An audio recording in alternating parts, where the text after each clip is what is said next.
Hello, everybody. So I just now realized, let me adjust this a little bit. I just now realized that I didn't put this out on any social media or anything. So I didn't advertise today's Q&A at all. So, and why are we having a Q&A? Let's talk about that because we wanted to go to 1 month, one Q&A per month, and I didn't think that was working so well. So I decided. Now, remember, the reason I went to one Q&A per month was because we um, wanted to do more on the Q&A, make it a better experience and all that stuff. But I didn't, I didn't ask you guys. And so when I put the feelers out, you guys said you'd rather have weekly than to have better, so to speak. So anyway, we're here, we're doing it. I've had a long day today, fortunately, praise God. um and lots of lessons this morning and all kinds of stuff. So hello, Javier, nice to see you. Javier says, I hope you're doing fine. I am, thank you. And hello, non-trumpet God worshiper friends. All right, that's someone who gets it, right? Hello, Raimo. Nice to see you. Yeah. Raimo sends me these beautiful recordings to listen to. I enjoy all the stuff you send me, Raimo. I don't always have time to respond, but I watch every video that you send. I enjoy all of them. All right. So, anybody have any questions today?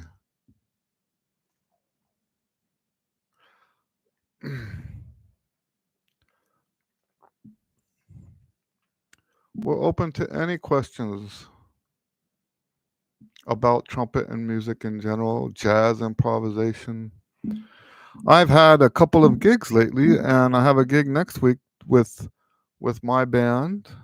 I have more than one band, by the way. That's part of the problem.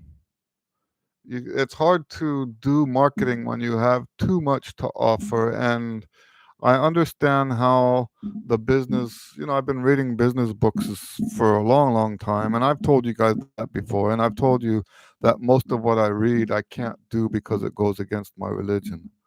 And people misunderstand me when I say that.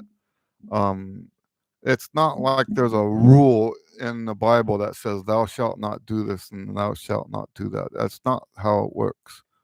Um, there's stuff that when I read in the business books, you should do this or you should do that. I just get, I just know that that's not right.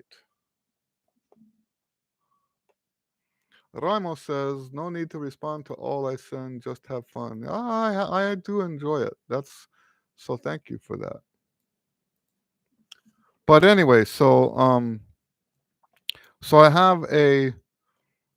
I've inherited a band that does school concerts.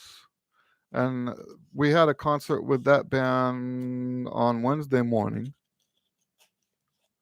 And that went okay. I've figured out some stuff I want to change. It was our first time without the old leader. Now the old leader is still in the band, but he can't do all the gigs. So that's why he gave me the band. I've been with the band since almost as long as he has been. He wasn't the original leader either.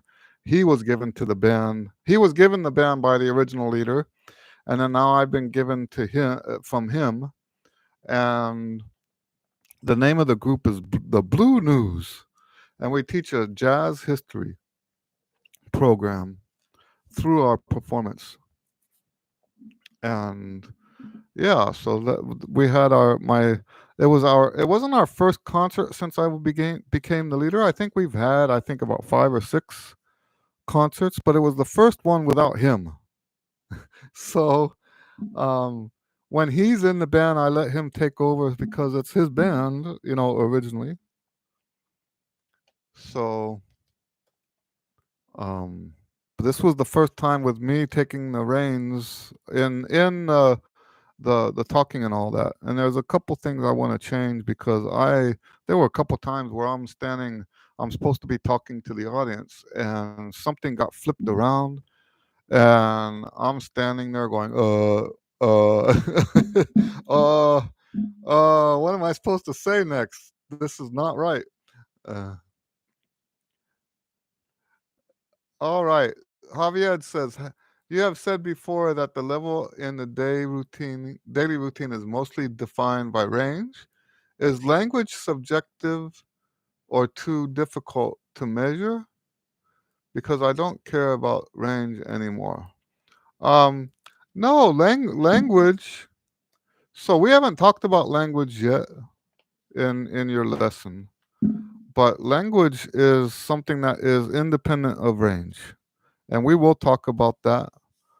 Um, about how to develop that. I think you're gonna enjoy that. Raimo says, "How do you write the name of the band?" It's Blue News. BLUE. I'll put it in the comments. I mean in the chat. Blue GNUS, like the animal. The Blue News. And yes, it's supposed to be a play on words, right? It's supposed to be like the blue news, like talking about the news on TV or whatever. But it's actually an animal. My wife is gonna come up with uh, like a logo for the band. So I don't know if you guys know this. We haven't really talked about it much, but my wife does all the artwork. Yeah, the news with horns. Uh huh. That's what Imo says. The news with horns. So I have a friend. I used to work in this band that was. They called the band Salsa America, right? A contraction of the word salsa and America, Salsa America. And we did half straight down the middle, right? Half Spanish music, half English music. Um, and the sax player is a friend of the friend of mine plays sax, and he says he calls us los cuernos, right? The horns. Me and him were the los cuernos. Um, and I know that's not how that works. It's not an exact translation. He thought it was funny, and I thought it was funny. So um, that was my good friend Cesar, great sax player, wonderful, wonderful sax player. He's a guy that learned that they had to learn solfeggio before they chose an instrument. He grew up in Monterrey, in Mexico. Grew up in Monterrey, and he had to do solfeggio in the music school, and he had to master solfeggio first before he was even allowed to choose an instrument. How amazing is that? And then he started on trumpet, but then switched to clarinet. And from clarinet, he learned all the saxes. Now he can still play trumpet, but he plays it without a mouthpiece. And so he'd say, Eduardo, give me your trumpet. And I'd give him, and he'd take the mouthpiece out and he'd play the Haydn trumpet concerto without a mouthpiece. Oh my, he's a funny guy. Yeah, he's a funny guy. That's the thing about all these bands that I play with. Uh, we spend all that time together. It's almost like family now, right? And then we go without seeing each other, and it's like having a reunion when we see each other again. So that's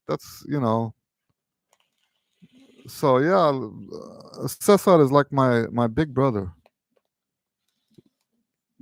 Me and him were los cuernos, right? Javier says, I'm only gonna be here a few minutes. I have to go to a funeral. Oh, I'm sorry to hear that. I don't enjoy funerals, but I enjoy going to church. Oh, that's nice. I will leave a question. The embouchure determines the sound. Airy, jazzy tone versus classical. No, that's not true. We talked about that a little bit in a previous lesson. Um, the airiness in the sound really comes from. Now there is some of that, right?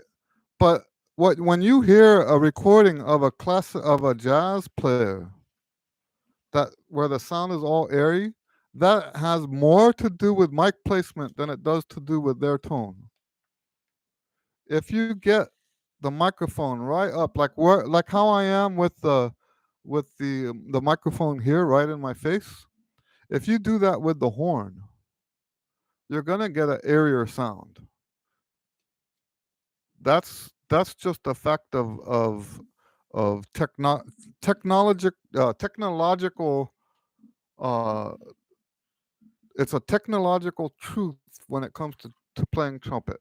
You can take someone that has a beautiful, clean sound, classical sound, put them on a microphone right there, and they're going to have that fuzzy, jazzy sound. Um, and the same is the opposite is true for the classical guys. When they record, they don't put the microphone. They shouldn't be anyway. The microphone is not right in front of their bell, at least 6 feet away or farther. Um, I hope that makes sense. Now you can get a fuzzy sound. Like there are some people that had genuinely fuzzy sounds. Um, but even with a fuzzy sound, if the microphone is far enough away, you won't hear the fuzz. Hello, Leonard. Leonard says, "Hey, nice to see you." Leonard is my friend in South Africa. Always nice to see you guys.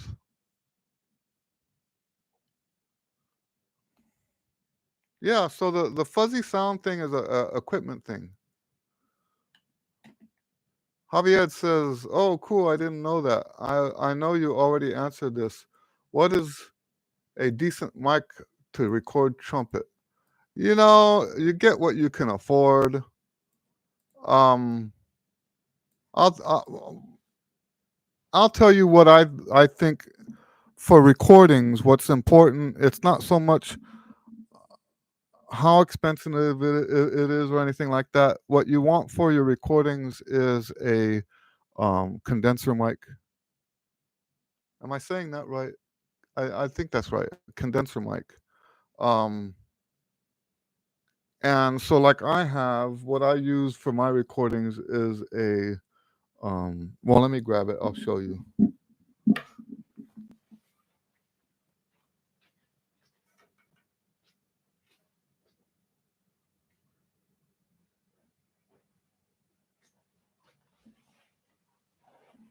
I use this AKG C1000S.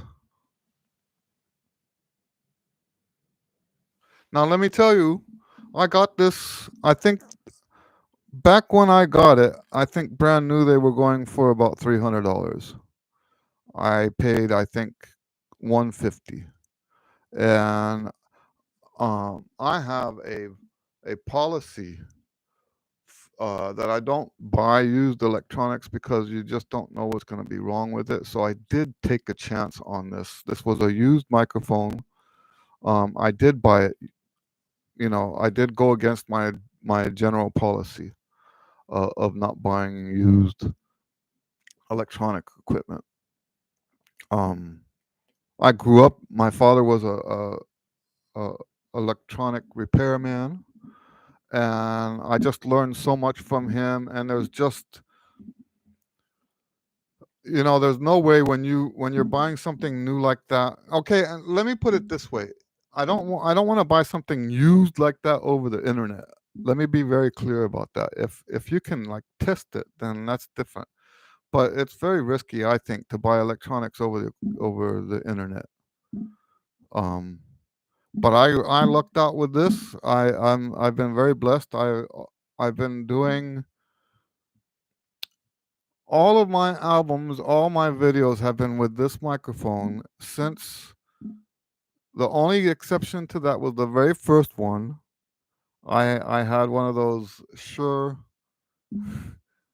like PA system mics, and that was for the vintage trumpet treasures. And to make that mic sound good, I had to put the microphone about 13, 14, 15 feet away from my horn. So when you listen to the vintage trumpet treasures, um, keep that in mind. That was on a very cheap mic. I think it's like a $30 mic. But in order to make it sound halfway decent, I had to put the mic on the other side of the room from me because I just couldn't get the right sound out of it.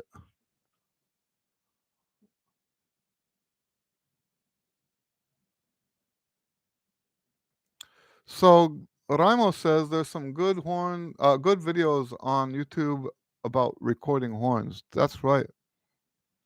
You know, the problem with a lot of those videos, if they were done by actual experts, a lot of those experts were not trained on and I'm not disputing what you're saying.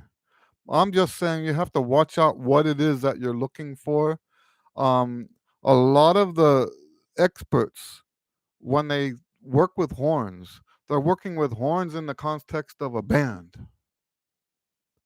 And that's not the same thing as what we would do in a jazz group. Like if you're the main horn, if you're the main voice, it's different if you're playing there's a voice and you're like background parts. The way you do those recordings is different. Really, we should be treating ourselves as if we are a vocalist when we're recording. So Javier says, yeah, AKGs C1000s new. They cost about $160 in my country. Okay. Um, by the way, vintage trumpet stuff is cool. Thanks for sharing that. Yeah, you know what I've been doing is I decided as Throwback Thursday, I've been putting out some of my old stuff. So I figured I'd start with my oldest album and publish the that stuff on Thursday as the official Throwback Thursday event. So I've moved my schedule around a few times. Um, I have several albums that I can work through like this, and I have enough of that to go a couple years, really. Doing one a week, Throwback Thursday. Hopefully, it'll be long enough that I'll have more albums out and be able to do that also. So I'm putting out the recordings for the vintage trumpet treasures and then the original, the unadored trumpet hymns. Those are once a week. The unadored trumpet hymns are with sheet music, as you guys have seen. Ramos says he bought a microphone secondhand. So yeah, I think the microphones are a little bit safer than some of the other electronics too. So, and what really sold me on my mic was that the guy said it was only used like once or twice or something like that, or maybe he said it hadn't been used at all. And indeed, when I opened it, it opened like it was just brand new. So it looked like it was brand new. So yeah. Um, but yes, talking about the vintage trumpet stuff. Um, That was really just an experiment to see what I could do with my equipment. I started recording that in 2013, I think. Or was that the publishing date? Maybe that was the publishing date. So it would have been like, it took me 3 years to record that album because I didn't really know what I was doing yet. And I made it a little bit more difficult so that I could make it more interesting. I remember what my attitude was for that album. I was thinking to myself, it's almost, for classical stuff, it's almost embarrassing to put a recording out where I'm playing all the parts. It's almost embarrassing because that's not really classical music. So instead of trying to make it sound like it was live, because everybody who listens to it's going to know it's not live because I'm playing all the parts, right? Or in this case, both of the parts. So I decided what I would do is just make it more interesting musically. And I really invested a lot of time and effort into really making it uh, musical, but in a sense that, what am I saying? In a sense that it's not completely natural.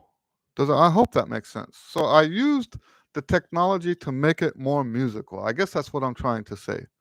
I actually consciously thought that to myself. I thought it would be an embarrassment to present it as if this was somehow live. I didn't want anyone to think, "Hey, I'm doing this, and look how grand this is," or anything like that. I really, and if you read the liner notes, I really did want it to be just something that people would just listen to because it sounds good. That's really what I wanted, and that was the first album. I wanted people to be able to just throw it on, and in fact, I remember giving it as a gift to somebody who had just had a stroke, and he was recovering from the stroke. So I went to his house, gave him the CD, and I told him, put this on and just listen to it. Don't try to analyze it. Go about your day. Do your chores. Um, you know, don't pay attention to the music. Just let it play in the background of your life, and let it be joyful. Let it be, something uplifting and less analytical. And in that sense, I don't even see it as classical music. We have a tendency to divide, right? We divide classical and jazz, or classical and commercial. But that album I didn't see as classical. I didn't see it as commercial either. But it was pop music of the time. If you look at the pop music from 130 years ago, what they listened to for pop music was um, marches and polacas and mazurkas and stuff like that. Now we call that, in the classical world, we call that classical music. But in my opinion, it wasn't meant that way when it was performed back then, and the way it was entertainment back then. That's what people listened to for fun. And I think the music is still just as fun today. I really do. Marches, waltzes, um, mazurkas, polacas, uh, all kinds of stuff like that. And that's the kind of stuff that's in that book. I mean in that album. And I wrote two of the pieces. One of them doesn't fit, right? One of them is stylistically out of that what I just described, right? One of them is outside of what I just described, because it's a Renaissance style piece. Um, in fact, it's the Renaissance piece I just posted yesterday. If you heard it, it's. Oh wait, no, not yet. What am I thinking? Not yesterday. It's been a couple months ago. Sarabanda, which is more of a Renaissance style. Um, I don't know why I thought it was yesterday. That's weird.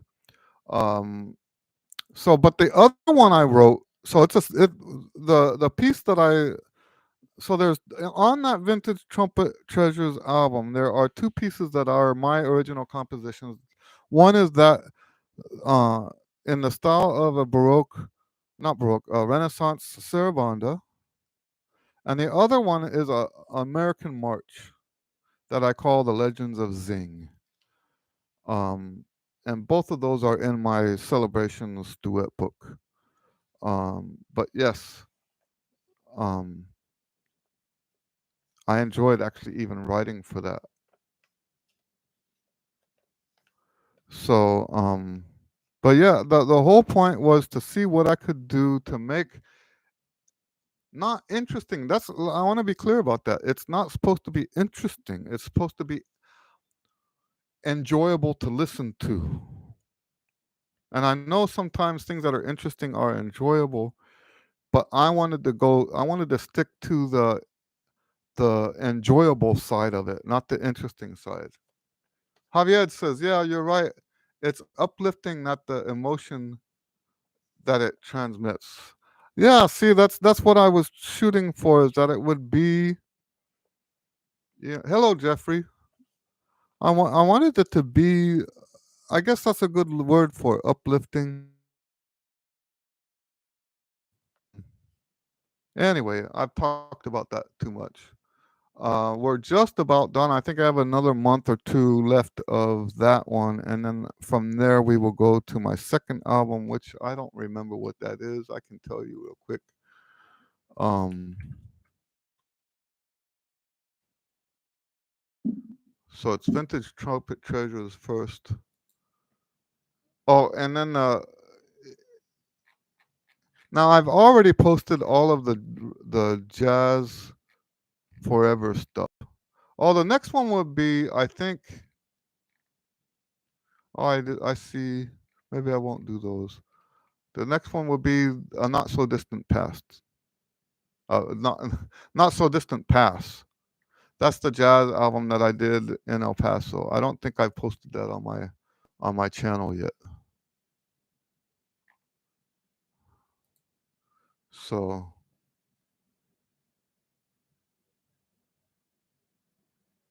ah, Kenny G calls them. This is Javier. Kenny G calls them jazz police. I guess there's a classical police too. You know what it is? I don't know if you guys ever saw my series about trumpet culture. I think that's one of the most important video series that I ever put out. Um, and I think a lot of that stuff, those rules and stuff like that. I think those things are part of a cultural, um, whatever you want to call it, cultural identity or whatever. Um, and I don't think that culture is consistent across the whole genre. That's the weird part, right? So I think most people would call that album the Vintage Trumpet Treasures. I think they would call that classical music. I think they would. But to me, I don't want to. I didn't want to see it that way. I didn't want to frame it that way, because, quite frankly, because it's kind of embarrassing to to perform classical music by yourself. It just like for the same reason why I don't have more jazz tracks on my channel, I don't consider it jazz if you're playing with tracks. I'm sorry. And I've tried to get some people in here to play, like get a bass player or a piano player in here to record with me. I think I'm gonna have to just pay them to come in. I would like to have some real jazz on on my channel. But I think I'm just gonna have to pay them. I don't think saying, "Hey, come on over. We'll have fun. I'll feed you," um, that kind of stuff. It's not enough to get them to come over. I've tried for a year now, and I can't get people to come over to do this. Um, but getting to the point, I actually believe that it's not jazz if you're playing with a backing track. We practice with a backing track. We practice with a backing track because that's how you can tell if you're getting the right chords in the right place and all that stuff. But jazz is a, a communicating. It's not about. I think this is where people get the jazz thing wrong, right? They have this idea that jazz is about how good am I. Let me show you how good I am. So I'll put the track on and I'll play my thing. But if your thing isn't changing, if your thing isn't changing with the different people you're playing, you're not playing jazz. I'm sorry. I know that's a lot of people get offended when you say what is jazz and what's not jazz. To me, I'm allowed to have my own definition. And if what you're doing is the same, no matter who you're doing it with, it's not jazz. Jazz is a communication thing. It's a conversation. And that's why I started that free improv.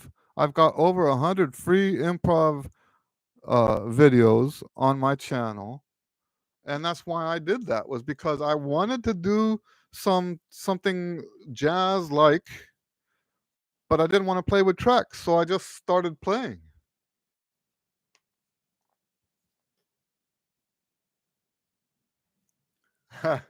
Javier says the jazz friends stuff makes the trick for me. Yep.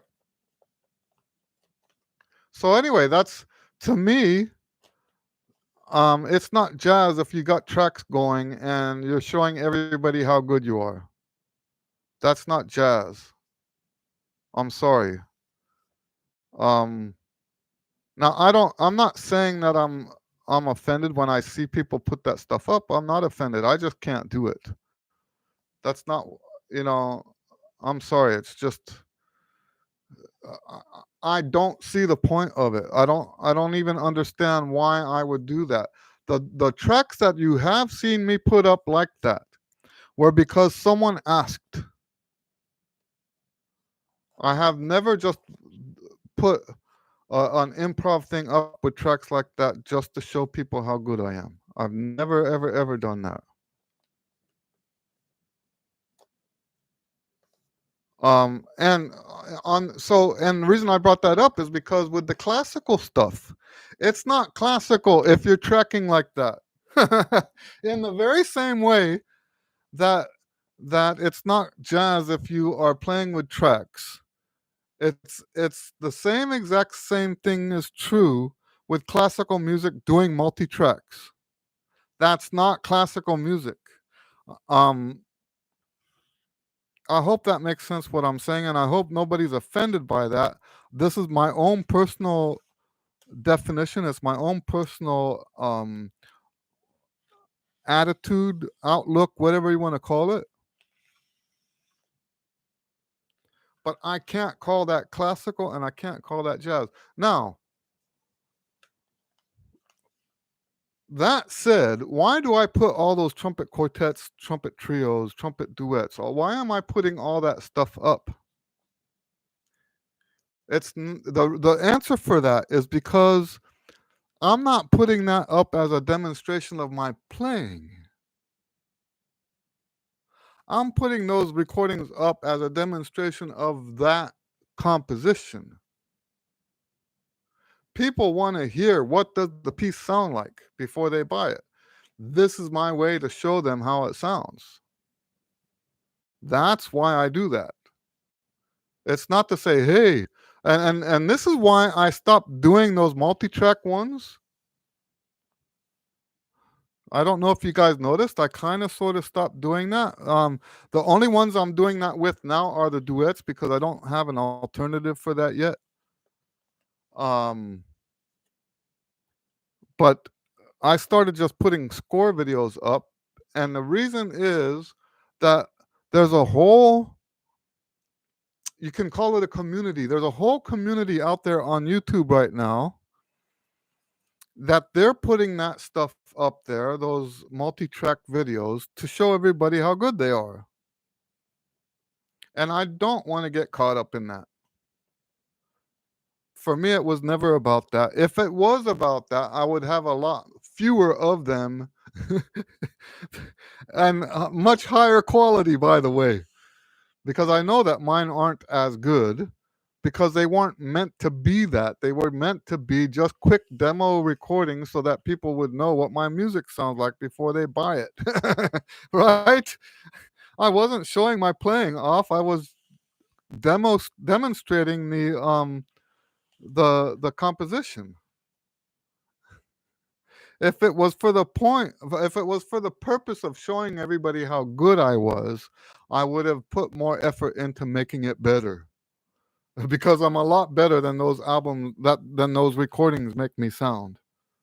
I hope that's clear. So anyway, all right. What other questions you guys have? I've got all kinds of stuff on my mind.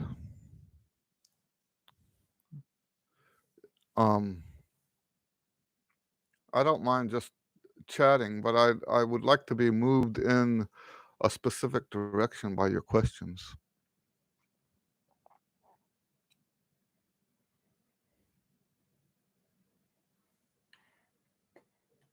You know what I was thinking about this week, and this is not entirely musical.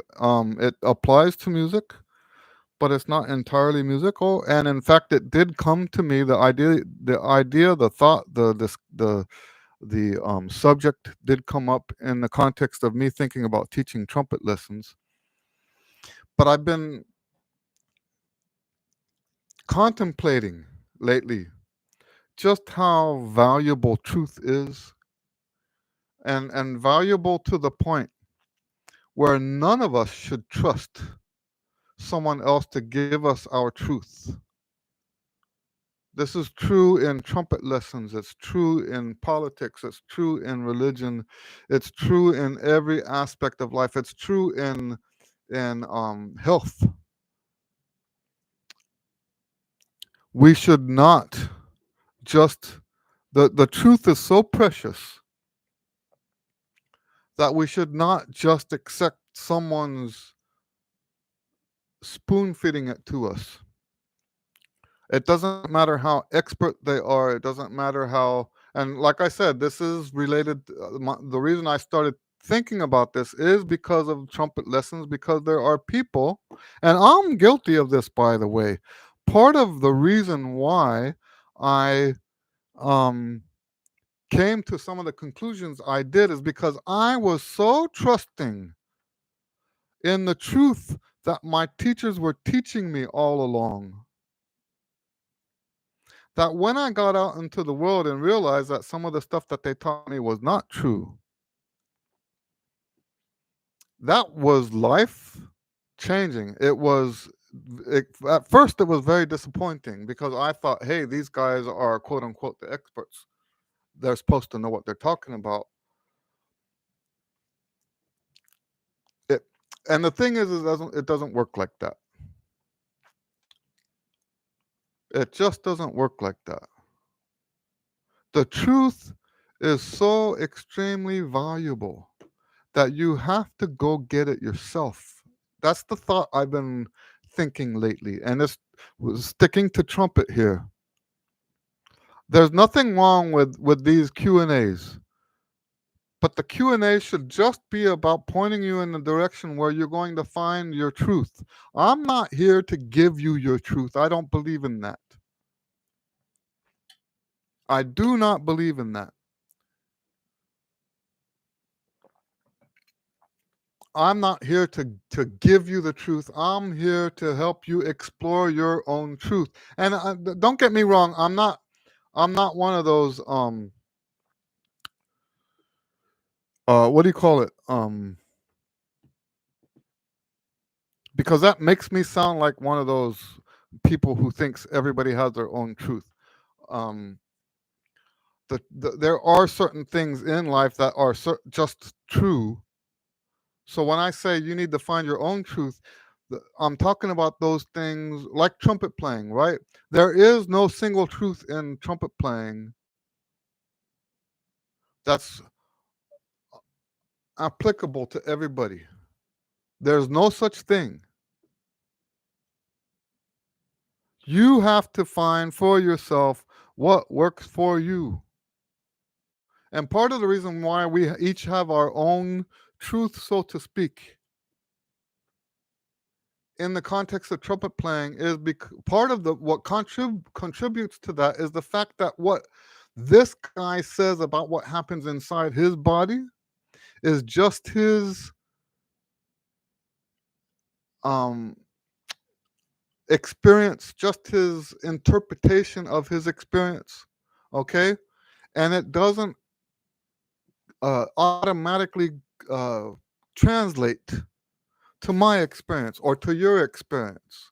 So you have to listen to as many of these quote unquote experts as you can to find out what's going inside your body.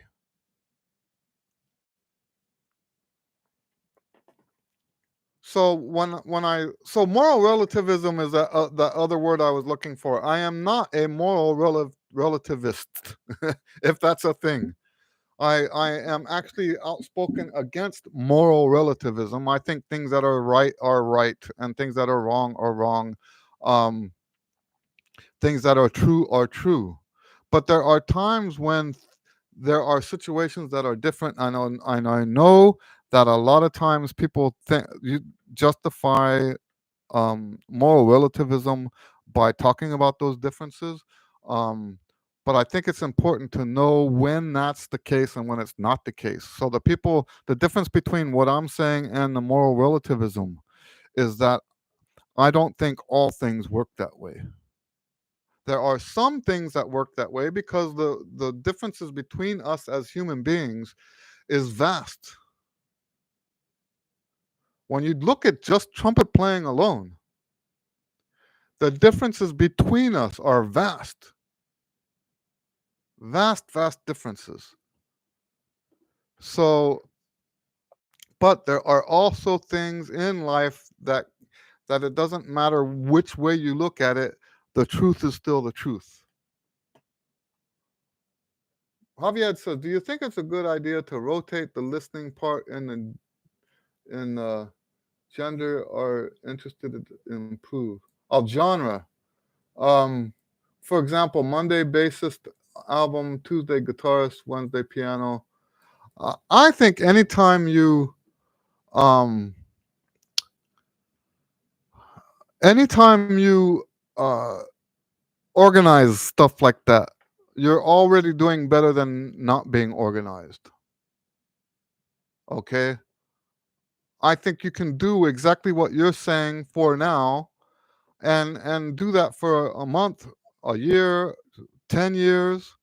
And then when you got out of that, what you want to get out of it, you can move to some other kind of organization. I'm very organized in my listening. I'm extremely organized. Um, so yeah. Raimo asks me, he's got a good memory. Raimo asks, what is your favorite cumbia song? Now, I don't have a lot of favorites. Um, let me what so let me talk about cumbias a little bit because there's cumbias from different regions, right?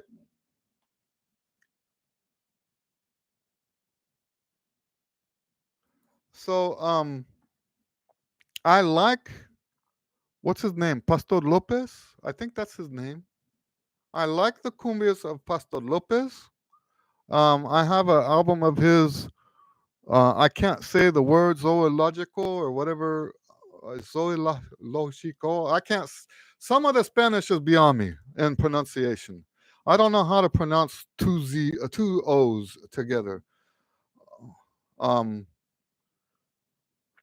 But I like that album. Now he has. I think he's. Am I getting him mixed up with? Let me look something up real quick.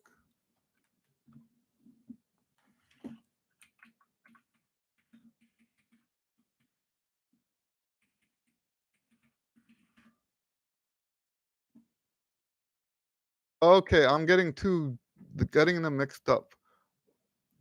The zoological one is the local guy that I like. But anyway, what I was gonna say is that the different cumbias from different regions um have different sounds.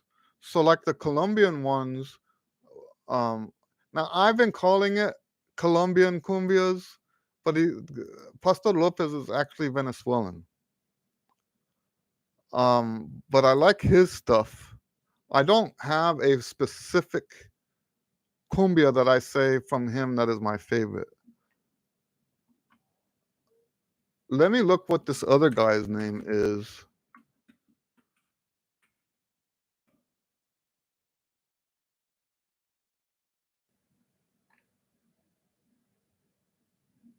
Fito Olivares. Um, that's the one with the zoological.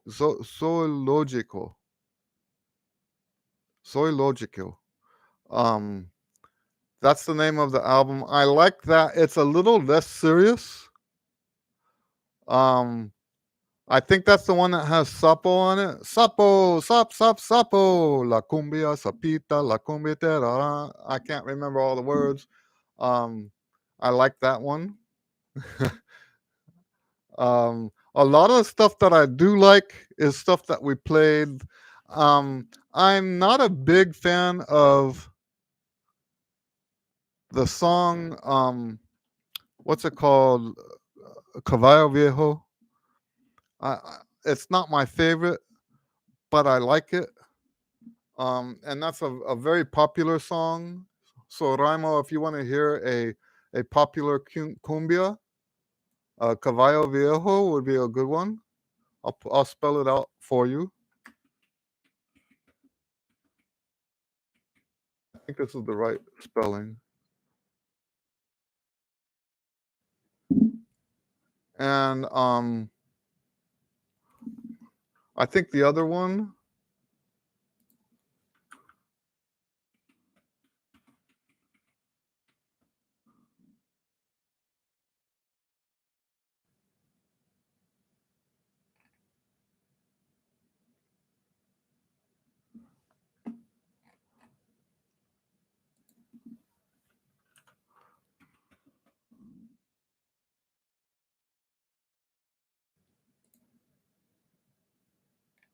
it's not coming up. It was a hit in the early 90s, and it's not coming up right now. You know, I have a friend that played La Gota Fria. La Gota Fria. So yeah, that's. I have a friend that played on a what's that name of that recording he did?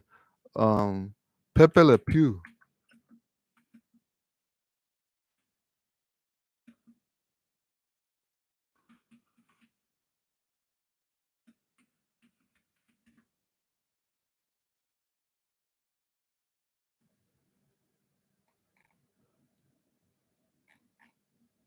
So there's a so that's what he's kind of like famous for is that Pepe Le Pew cumbia.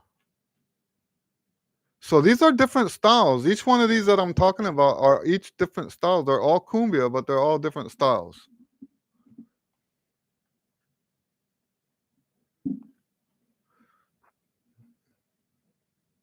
And I like all of them. There's nothing. If I'm having trouble getting up and getting my workday started, I can put cumbias on, and it gets my day started. It gives me that oomph to get going.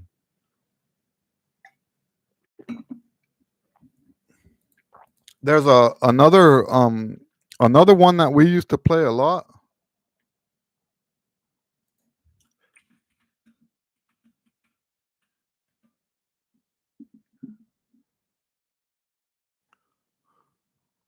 There's another one we used to play a lot was um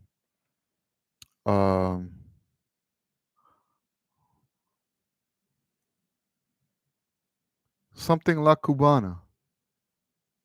I can't remember the first word. Da da da da da da da dee da da. Da da da da da da da da da da. Juana la Cubana. Juana la Cubana.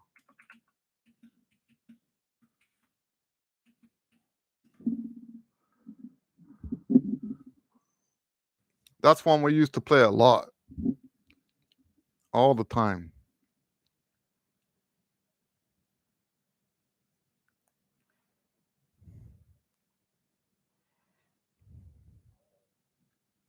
And there's another one we used to play with the Cumbia band.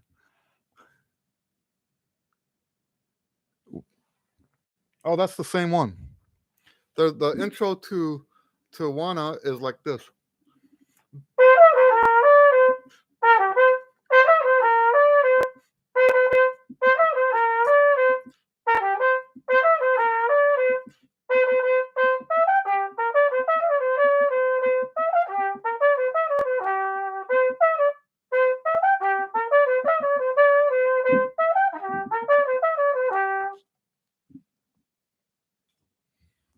Yeah.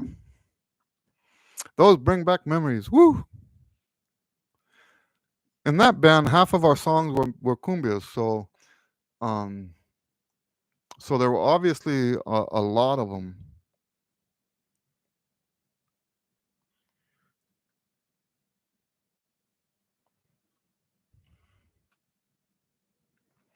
There was also, now this is not a cumbia. I can't tell the difference between this and cumbia. Um, and I'm not sure I'm pronouncing it right. Porro, Porro de Jaime. Porro de Jaime.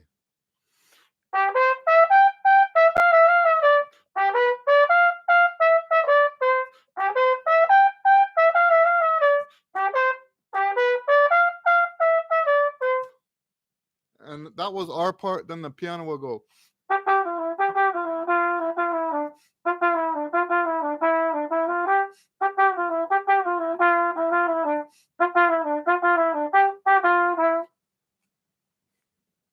So I think that was Porro de Jaime. Let me look that up. I think it's Porro.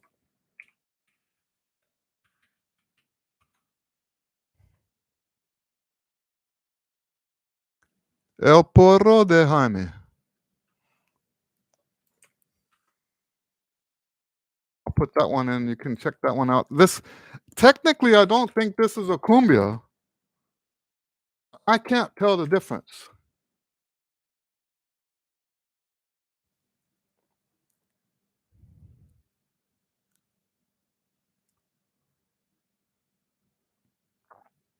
Oh, I'll check that out, Javier. La Sonora de Tommy Rey. I'll have to check that out. I'll put it in my playlist right now.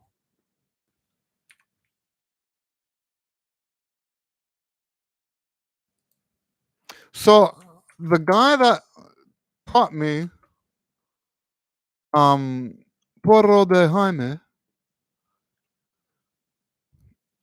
told me that it came from his hometown close to Acapulco. And I have to wonder if the difference between a porro and a cumbia doesn't have to do with more with whether somebody's singing or not, because the porro we did was always instrumental.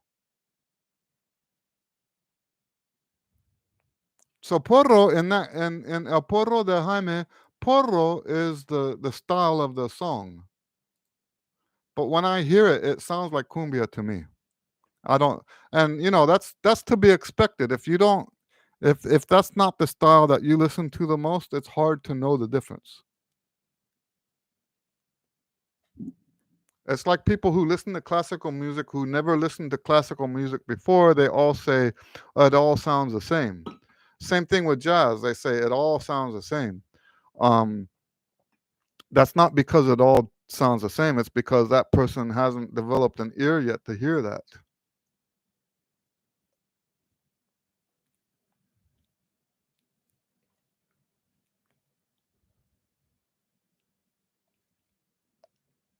Yeah, we did a lot of that. And you know what? Almost every single one of those songs is still up in my head. Almost every single one of them. So it sounds like cha cha to you. Javier says, El Porro de Jaime sounds like cha cha.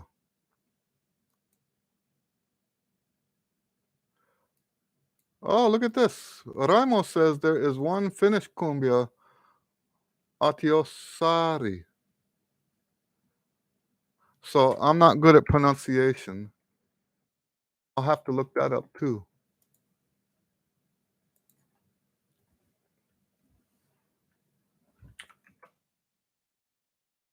I've got a listening list here.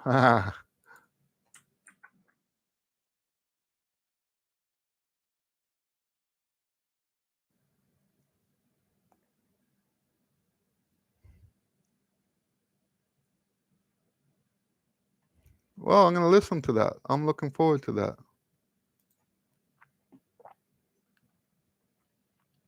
It is the one and only Finnish cumbia. Very good.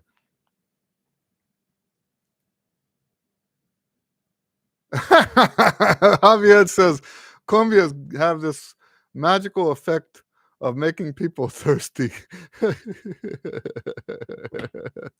Oh my.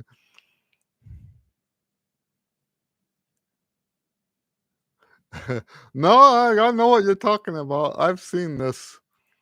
Oh man.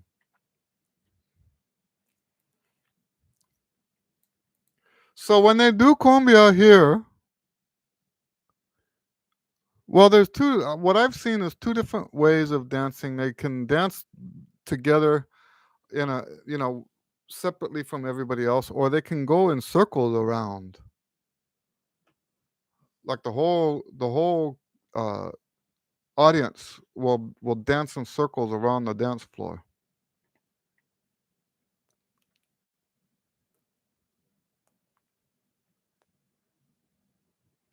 All right. So, any other questions before we sign off this time?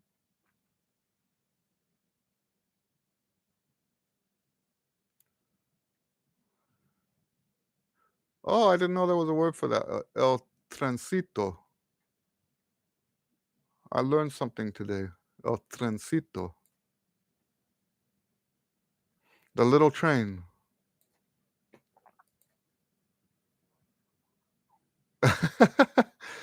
Raimo says, we use some alcohol too, but with tangos.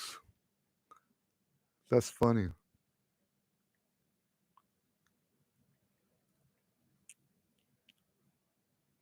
All right, guys.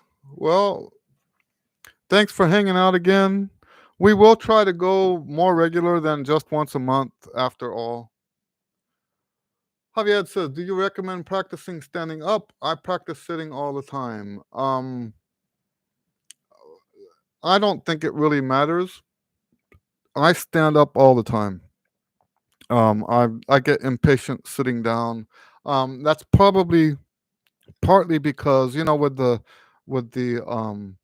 resting and all that, I oftentimes will do tasks between the repetitions, and it's just so much easier to do that when I'm standing up.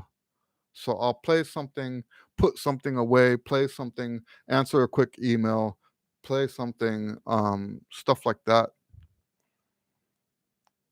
and I can spread my practice day out. And um, but yes, I pretty much stand all the time. I don't think it really matters though. If you are sitting, I think you should sit with good posture. But other than that, I don't think it matters. I don't make my students talking about posture. If they're little kids, like 5-year-olds, I don't make them sit up straight and all that stuff. I know that's sacrilegious. The trumpet community would hate me for saying that. Um, but I've taught some really, really, really. Bye, Raimo. Nice to see you again. Um, I've had some really, really young students that I think would have quit, who are good students today. I think they would have quit if I had made a big issue out of how they were sitting. I really believe that. I mean, if they're only like 6 years old, they can barely hold the horn up. Why not let them, So the one kid I'm talking about now would have his feet up on the chair and rest his um his horn on the leg so that he could hold the thing up. I'm not gonna say no, don't do that. So it's not till they get older where I start telling them sit up, and this kid is now in 6th grade. He's already playing now. Granted, he's not. I'm not saying he's playing at a professional level, but he's already playing in a professional big band once a week at 6th grade. Right? At 6th grade, he's already playing in a professional big band that meets once a week. Um, how we handle these early students is very important because we don't. I'm not one of those guys that thinks everybody should play the instrument. I'm not one of those. Um, but I also don't think that we should be the reason that they quit. I don't think that the trumpet teacher should be the reason why somebody quit. Um, and what I mean by that, I'm not saying that we should never do anything that makes them upset, right? I mean, if you tell them that they sound terrible because they sound terrible, well, that's an important thing, right? But we don't just, and this is what I was talking about earlier about truth. Is it the truth that they need to sit up straight? Is it true? And in his situation, it was not true. And we have to look for the truth in all these things, and the truth should not just be handed down to us religiously. Thou shalt sit up straight when you're playing the trumpet. That's religion. That's not trumpet. That's not that's not trumpet teaching. That's a religion that you're propagating. This student is successful today, um, and he might not have been if I had made him sit up all the time. By the way, he was a little kid. The horn was bigger than him. They ended up, um, because the instrument was so big that they ended up buying him a pocket trumpet, and the pocket trumpet was still even hard for him to hold up at that age. I mean, he was very young and little, but he has such a passion for music today. A lot of times these arbitrary rules that we try to pass on because they were handed to us, a lot of times those rules are not the truth for that student. The only time we should be telling somebody that they should sit up is if it's causing a problem in their trumpet playing. And eventually it will cause a problem in their trumpet playing. Eventually I will have to tell this student stuff about posture. I haven't had to, by the way. He's started sitting up straight anyway. Now I don't know if anybody else told him to sit up straight, but he's been sitting up straight. I didn't have to tell him. Anyway, so I'm a little bit over here. All right, guys. Thanks for hanging out. We'll see you guys next time. And it won't be next week because, like I told you, I don't do this on the days that I have gigs. Okay, I don't do this on the days that I have gigs. I've got a gig with my band next Friday, so we won't do this next week. But other than that, we will go back to weekly again. I apologize for being all over the map in that regard. So, but I'm trying to find what works. Okay. All right. Javier says that's a cool story. Thank you, Eddie. Take care. Bye, all trumpet friends. Have a nice weekend. All right. See you guys later. God bless you, and we'll see you next time.